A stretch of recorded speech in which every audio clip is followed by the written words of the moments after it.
Sa Cotabato City, naudlot ang nakatakdang balik eskwela ng mga estudyante kasunod ng pagyanig ng magnitude 7.8 na lindol. May ulat on the spot si Efren Mamak ng GMA Regional TV. Efren?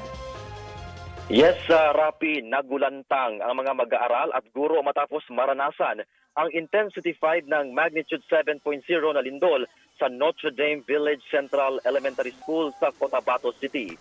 Agad naman na nagsagawa ng duck, cover and hold ang mga mag-aaral at mga guro at kalaunay nagsisilabasan. Agad naman na nag-anunsyo ng class suspension si DepEd Secretary Sunny Angara sa buong paaralan sa Cotabato City. Samantala, kanselado man ang opening of class program ceremony, kabilang ang libreng health services, natuloy pa rin ang ceremonial distribution ng 10 laptops para sa mga guro sa nasabing paaralan.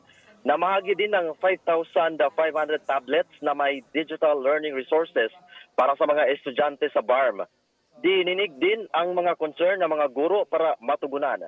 Sa ngayon, nagpapatuloy ang rapid damage assessment ng otoridad at kinukumpirma pa kung may nasaktan sa insidente. Rafi.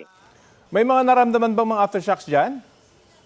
Alam mo, Rafi, kanina habang nagsasagawa ng forum si DepEd Secretary Sunny Angara kasama ang mga guro, ay ako mismo personal naramdaman ko yung aftershock dahil habang naka-focus po ako sa interview nila kanina, medyo gumagalaw yung bubong ng covered court pero bahagya lamang at hindi naman siya nagtagal.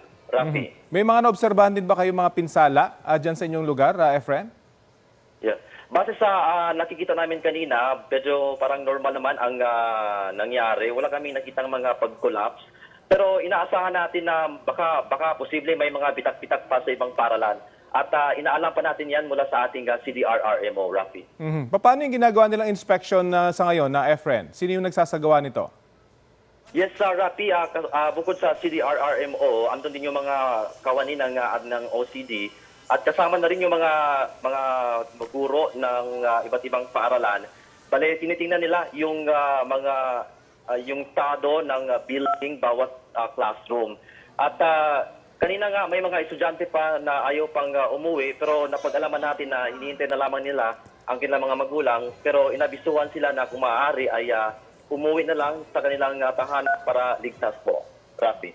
Okay, maraming salamat at ingat kayo dyan, Efren Mamak ng GMA Regional TV.